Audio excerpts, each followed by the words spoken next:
ꯁꯤꯒꯤꯁꯦ ꯃꯣꯔꯣꯛ ꯂꯩ ꯍꯥꯏꯕꯒꯨꯝ ꯇꯧꯕꯅꯤꯁꯦ ꯄꯥꯡꯈꯣꯛꯁꯦ ꯏꯁꯤꯡ ꯄꯥꯡꯈꯣꯛꯀ ꯄꯥꯂꯨ ꯀꯥꯕꯤꯒꯅꯤ ꯐꯖꯅ ꯆꯥꯎꯔꯦ ꯁꯤ ꯃꯃꯥꯅ ꯍꯧꯖꯤꯛꯇ ꯆꯥꯝꯊꯣꯛꯑꯝꯃꯤꯅꯤ ꯏꯆꯥꯅꯨꯄꯤ ꯊꯤꯟꯕ ꯆꯠꯂꯦ ꯀꯞꯅꯤꯡꯉꯦ. Hello everyone, welcome back to another video. Mayam punamagpu taram nakchari. Mayam sise ai yumda thindoini mama papa tauna. Ado mayam video se mayam iche amana aigi pana se kwa mana se jeng hala o haibado pambi se jom smaina video lo badagi dum haure video se mayam kwa mana gi pambi jeng hala o haibado iche makhangna ado ai sigagi anak pasitagi dum jeng hala kya si sigi raun se sigi akhoi gi raun chauba si ma pana nga tane ba ko pana pambi nga ta thai ba do makhong je haji li re akhoi pambi se kuida mina smai tawi do mai mari si su chaure mara se mari na te mara hai batare si se hana di sigi se pura pana nga ta joma gane fajarame ba yamna nong khar churadi yam phajai ba ko ajina ihang hang isina na hanoi ta singdokhiya ba loi singdoga moina pana do su pubi khare duga pana pambi se semaina singdoga marak ta moi semai tau bi ba ko khoi di kana sungam de hek pakhut pa do su yam wang khare kwa maton jau khare du se sigi raun sa agor ka lei bagi sonda adai si raun maning siga di chala roi ge si maning raun siga slai ba pana do semaina loi taurini makhong dagi jom ya ba ko sonda su lei du sonda su ko pambi thari se ure du pana mana lei se ure sonda su maning da su lei bane sonda se yam hena wang khalaktri adum kano ga sangoi gi rom da ne sangoi gi son gi maning rom da oina leire ado mayam ngasina su aigi yumda asiga ipam da leibagi ngasina suti loire ngasi hangadoini aduga weather se nong chudora kenom tawi nong su khara khongi kan labuk ta tractor khoinari adugi makhoni tari se khoigi keno ga se yongno sebot ka jinga ga chaure nahan mamang daga keno tawbado sebot ka jinga ga khara pangkhalle ka tawbado sida ma khakti chauna ure karona khabi ga sebot ga jinga ga sigalei se thabi ga na morok ti yamna marang kai re morok keno se u morok se hojikti kaithela anambada su ayambada morok se u morok ka keno ghi morok se yam pukhana re ana hayaba marang kai na panba matamni na ko hino se loi ngange du loi ngang na ki ni adai se uba wa lenga sangang bido ide ba ko maku ne kaine sangni tawraga munbi adugi jattu ne ba adagi morok se kari si morok lai ai bagum tawbani sina pung machu gi se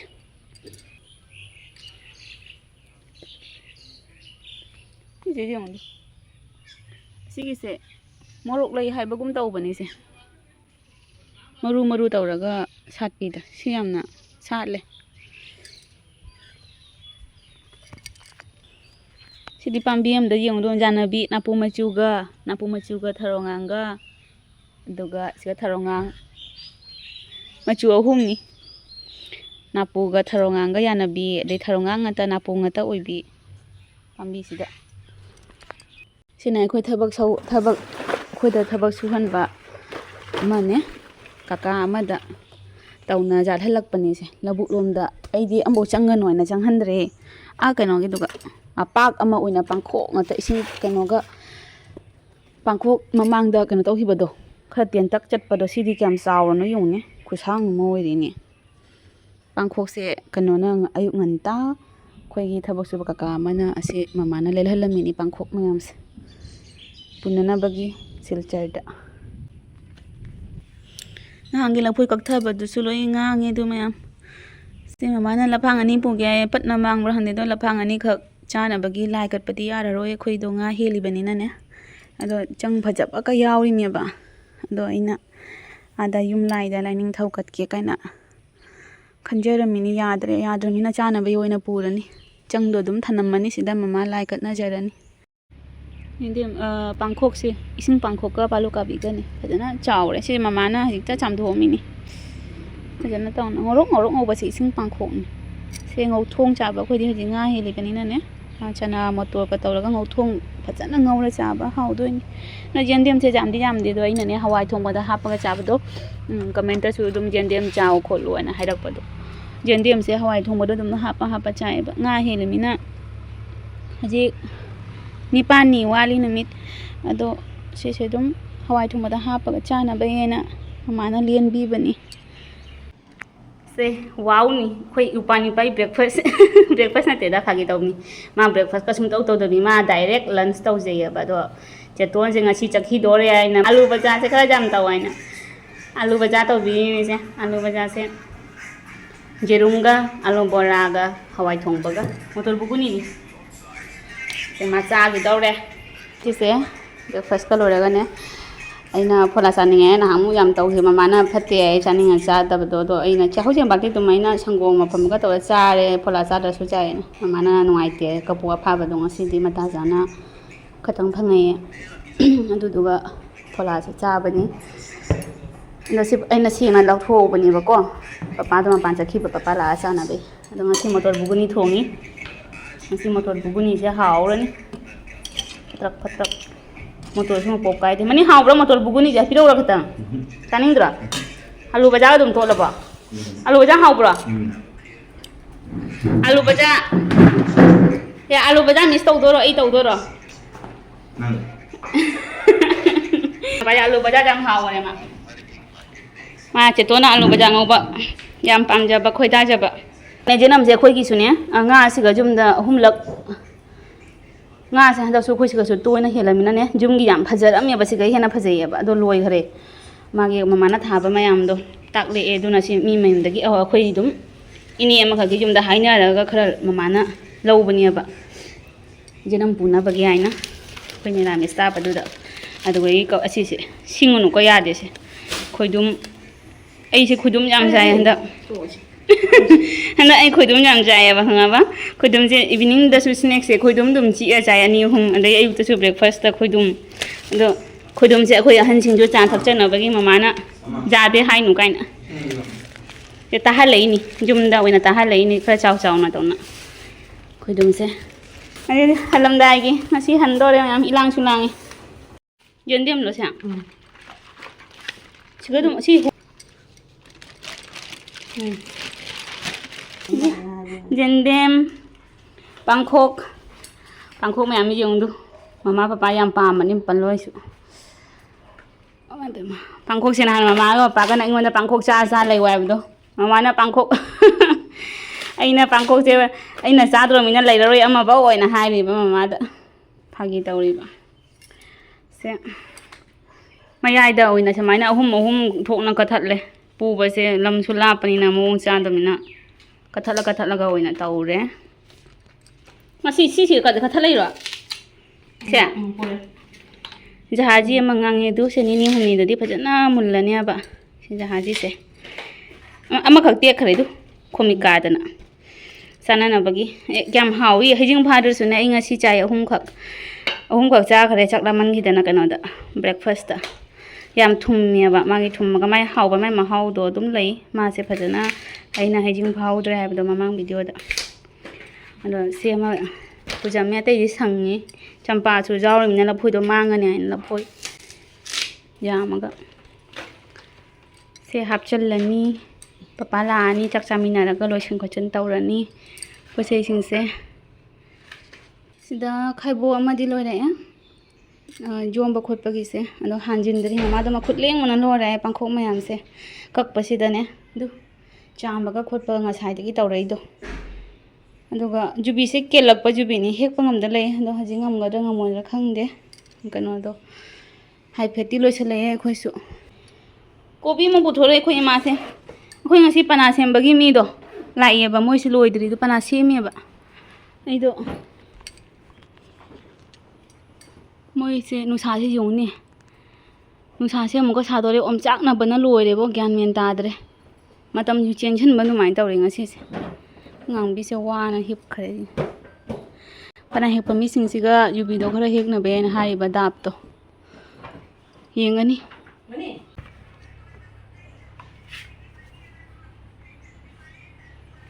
kana hekpa kangbudu no lobirami hekpirami ni moi chakhrabo mama sangom sidi smayam batal lo pudumi ko tongan bro sa to jum ani gi sangom ni kana de pireno ne pemilaga na ni ko milaga oh ini oi bisu tau bra ko ne to loi ga ni ini oi ga moi de gi sangom se pira si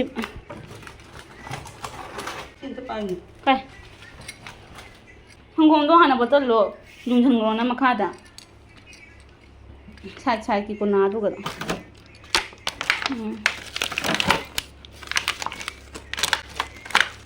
संगोम जी हजी लोसलेब पुनमकी खरा खरा तौना खितंग खितंग ता लिखसले थोकपदो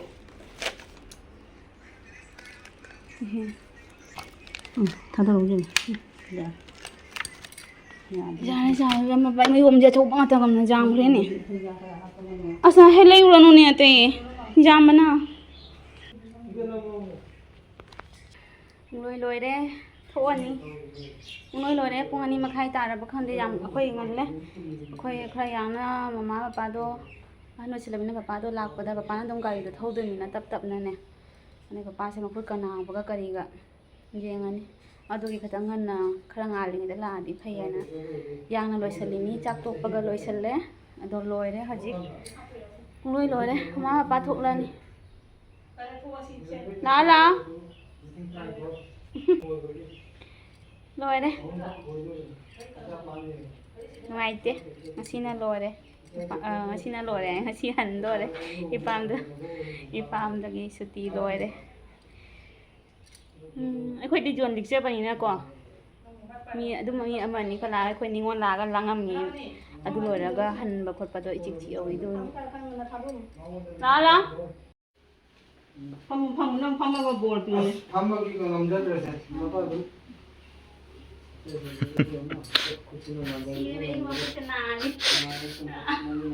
참비우러 당아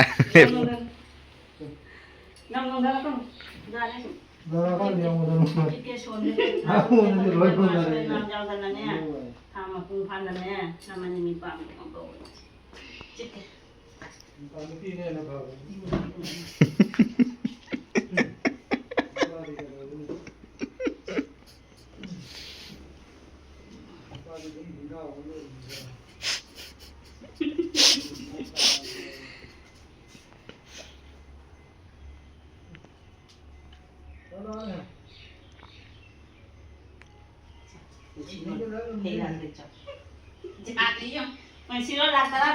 징갓비우러 시래 딱 돌lokpagi ni chot thabe ho khoi cheton loire mayam cheton loire du munsiro paisa jam phange lotion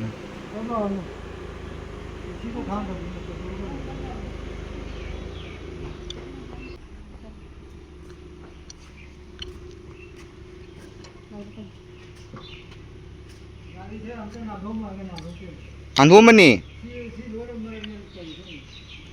du manung dan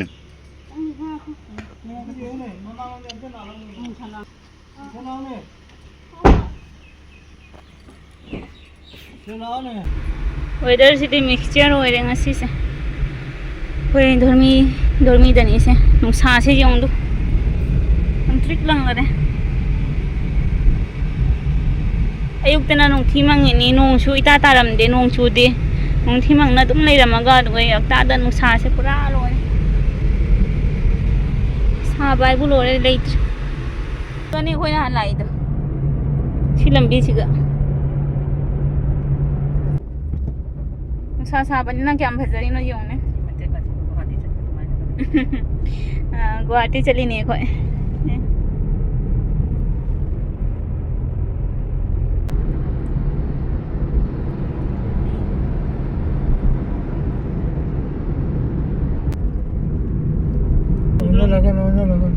udo ini do kamera to nang mo chalu be kamera de udo ini bye Ati chana pi thin ba chatle kapning e ore muyang angani jumdo Hore hana kap to ni. lao phang rồi papa da ai hai ni gi hore hana na ithan da kap to. lao phang rồi ai lao phang ro yai gare sonda wan chal lo papa da camera da back camera di lo bani na papa nu ngai bro sana pin thin le na sana pin asi le chakha ni shor sang na hon bana to pai le emotional oi rak to re jang hai ja dre ji jang nang chan ja dre emotional oi nya rak ni tum chang wai ni Chalu ni. Mayum na tre ni. chang si la chal mandau su thu mi mandau chang gare Mama ka chami na ro. mandau di chang ra ba Chang gare kali pure man. mandau po dam pai khra mane o hai ra ji to pai khra mane La ka ni. Nga ngai se. papan chu la mane lao ni mi bai papan to ai chang na ga bo cha si la ai Nga no ko nai kham ko. ga no ko de be si phara kari mari le na ga la la chang si la la ne ni ni ko lo lao rồi papan gari macha pu thora ka pan lum ga ni tau nu ne Ni yam lum. po lum ba ta pai khre ni ai कुछ ngam ma oi si te lehau ni ba thai kari lehau ni ge moi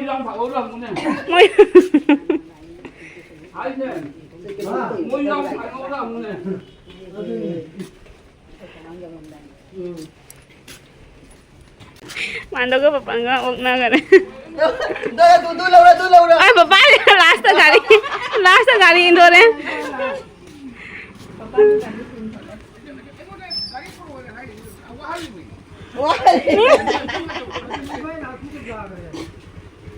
Du puja mo. Gani mama sila lai ja. Hoy bahubali ngata ni Bahubali ngagta ni. Kumba tu gai ti de ta. Papa mama sugali ja na mo. Manipur thawai i to thangalo ga hai de Manipur thawai re Se sibida mo. na mi mayam na loi gari je last ta jong koi ba tholak pa ta re Ma gari halak pa ta yum jau ra ni ko. Kang le re. ma pa chat khi do re Sa ni pa kang ko ni. Leo ra be ma. Sa do jeng nam tek salu ko. Tat pa pa. na Tat pa pa jeng. Pa ko.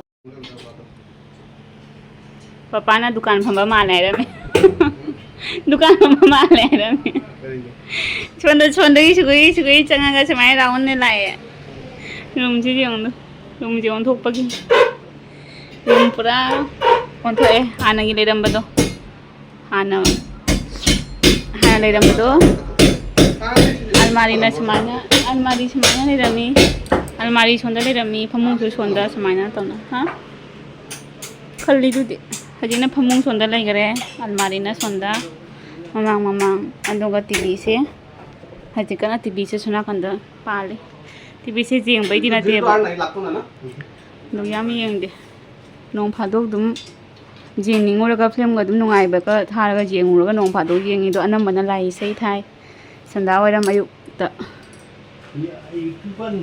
YouTube YouTuber bani gitu रे अपना राय जाए वो खाने गले वैसे पूरा पुंगलोई लोरा चेंसी colour से सोना अंदर लाए सीधा पेनोम लानी माँ चुला का पता दे आज माँ पापा पुंगना उधर ऐसु lakpaga hippaga phangdare hipke tawba si loi pana madu drill se sangi pada gi drill si mu hanna lorak pada tv gi mu hanna laigare ai fresh oi ba changngai da halni ne haji pauloi dri mitna nga kainom taw khale anthai yo chak tu paga mu phi chan lakpagi ne tang mu phamdare si loi ba ngai lai re person lagya na ai ka bo ai puru ba phi loi pun chai re no kamai hip tu ma ta hip ke taw TV na son kuna siga leire jukan na du hek thongi do anugo do phamung je kitang ga chingak tare phamung khan je phi je siga khan na bagyan tawre Papa pul. Oats kini papa. Untuk apa ya dari? Nauri untuk me akaba do untuk apa bani? Hawai sa dai thong na sa ba su de maybe sa ba da. Tong na ba hawai sa ga ka no ga. Ai thang jing ga. Jami ni. Macha achau bi da khang de. Ahum mari manga taruk. Taruk ni macam Jami ni. jam brand. Taruk ni ai ba ina kan ta manung da budi hang do ga thong ga budi jan. Ini Kitang ni ba manung da yaw mi sidi. chicken. Kitang ta ni ai ba li ai ba lik tra ni. Aduh ni apa jam di hari ini. Kun kun. Sia. Ima ama da kun kun ni ai. Manam ni no sire. Cakap lagi thawang cakap thau lau tu. Kai da adale ai ro pa. Sini maka dah gula ni. Oh. Si horan charam dai da ne phajan lo thok na phai. Nusa se am sa do ri bo. Phaji tagi ne am chak na lo re. Horan kamai thau da bang de. Thang jing su taru kha khoi ni ra mes dum mi la cha ba haw bon. Si ka tham mang ge. Je number morok mayam si jong ne. Yung di apan ba. Morok se haw ba do ni wo flek lau. Baraga sena kabli chana thong do ni ngasi jenam na taw kabli chana ge machan kami sena si ka do no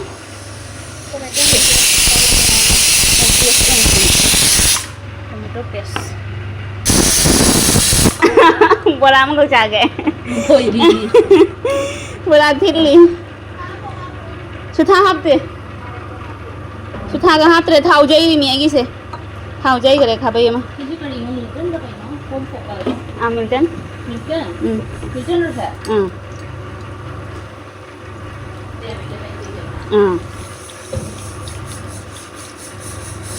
Jadi nong gak pernah teacher lah, bini morok pura sekarang saya nambah anak.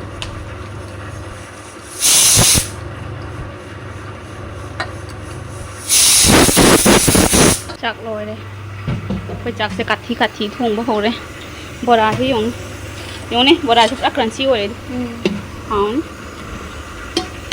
Jenam bora karaga. Jadi pangkok amang ngau ni orang prok tu, kiro aham tinggi. Aku ini asina mau pangkok saroy dah bagi. Pangkok se loy deh, pangkok mayam se. Chana se jamang ini khai doi ni chana se. Mulai dari chana ngau khale. Sih sih, hang lokal dah.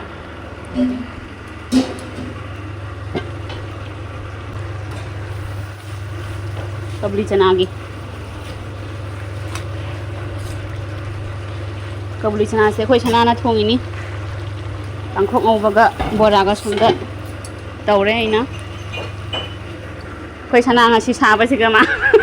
Ngau taure. Makong anan tena na kupe. Hinjang dia na tena belakang dia na. Nuo mini kita phajana. Lore mathel lore. Ngo thong sung mun le si sung mun le lore.